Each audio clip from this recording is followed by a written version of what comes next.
Hello everyone, welcome back to my channel. So আজকেও যে টপিকটার উপর ভিডিও বানাবো, আই থিঙ্ক টাইটেল থাম্বনেল থেকে তোমরা বুঝেই গেছো।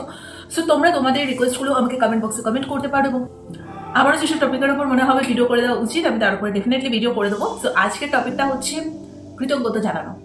কাকে? অবশ্যই ভগবানকে। তো ভগবানকে আমরা সবসময় কৃতজ্ঞতা জানাতে ভুলে যাই, আমরা এতটাই স্বার্থপর। সো সেটা নিয়েই আজকে আমার ভিডিওটা। সো আজকে ভিডিওটাকে স্টার্ট। অ্যাকচুয়ালি আমরা আমাদের নিজেদের স্বার্থ নিয়ে এত বেশি ব্যস্ত হচ্ছে, কখনো ভগবানের সামনে বসে মন খুলে কথা বলি না, ভগবানকে কখনো থ্যাঙ্কস জানাই না। তো এতটাই বিজি আমরা। তার জন্য আজকে এই পৃথিবীতে আমরা মানুষ রূপে জন্ম নিয়েছি, যার জন্য আমরা যে পজিশনে আজকে দাঁড়িয়ে রয়েছি সবটাই তার কৃতিত্ব। কিন্তু ওই যে আমরা ধন্যবাদ জানাতেই ভুলে যাই তাকে। তো আমি এটাই বলবো, আমি যেটা করি সেটাই তোমাদেরকে আমি সবসময় শেয়ার করি, যে সবসময় যে কোনো কাজের জন্য ভগবানকে সবসময় ধন্যবাদ জানানো উচিত। বলা উচিত, হে পিতা, তোমাকে অসংখ্য ধন্যবাদ আমার জীবনের ভালো খারাপ সব ধরনের অভিজ্ঞতার সাথে পরিচয় করানোর জন্য। খারাপ অভিজ্ঞতা না আসলে আমরা কোনোদিনও ম্যাচিওর হতে পারতাম না, ভুল থেকে শিক্ষা নিতে পারতাম না, নিজেদের ভুলগুলো শুধরাতে পারতাম না।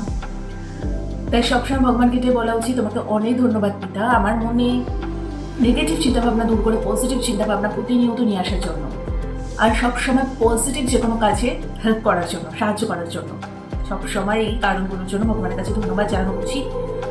কিছুটা ঘন্টা ভগবানের জন্য বার করলাম, আমার মনে হয় এটা সবারই উচিত করা, ছেলে মেয়ে নির্বিশেষে সবাই, ছোট থেকে বয়স্ক সবাই। কারণ আমাদের লাইফে যে পরিস্থিতি আসুক না কেন, সব কিছু কারণ আমাদের যা কাজে আমরা করি না কেন, ভগবানের আশীর্বাদ ছাড়া কিন্তু আমরা কোনো কাজেই মানে কোনো সৎ কর্মে কিন্তু সাকসেস হতে পারবো না। আমি অসৎ কাজের কথা একদমই বলছি না, সৎ কাজে সবসময় ভগবান তোমার পাশে থাকবে। তবে এমন কোনো কাজ তোমরা করো না যেখানে হাজার চাইলেও ভগবান তোমার পাশে এসে দাঁড়াবে না, কোনো অসৎ কাজ। আমি তো মনে করি ভগবান আছে বলেই আমরা আমাদের জীবনের সঠিক ডিসিশনগুলো নিতে পারি।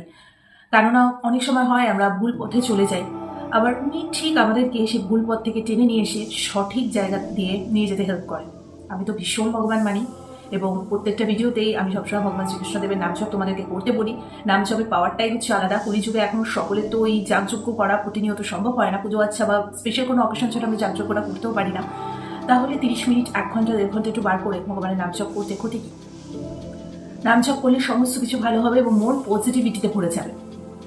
সো এইটুকুই আজকে আমার টপিক ছিল, যে সবসময় নিজে খাবো, নিজে পূর্বে স্বার্থপরতাগুলো ত্যাগ করে কখনো ভগবানের সাথে একটু সামনাসামনি খোলাখুলি বসে একটু কথা বলা, ভগবান কেমন আছে, ভগবানকে কৃতজ্ঞতা জানানো প্রত্যেকটা কাজের পিছনে।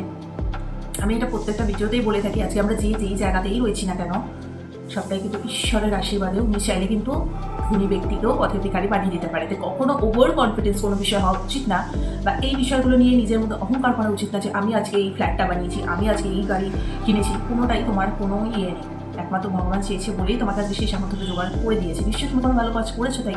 আবার যদি নিজের প্রতি অতিরিক্ত অহংকার চলে আসে, তখন সেটা তোমার থেকে কেড়ে নিতে 2 মিনিট টাইম লাগবে না। নিজের ভালো কাজের জন্য গর্ব অনুভব করো, অহংকার করো না। হরে কৃষ্ণ, রাধে রাধে। সো আজকের এই ভিডিওটা ভালো লেগে থাকলে লাইক করে শেয়ার সাবস্ক্রাইব করে দিও, আর অলওয়েজ পজিটিভ থাকো, বিন্দাস থাকো, হাসি খুশি থাকো, ভগবানকে ডাকতে থাকো। তো চলো আজকের মতো এখানে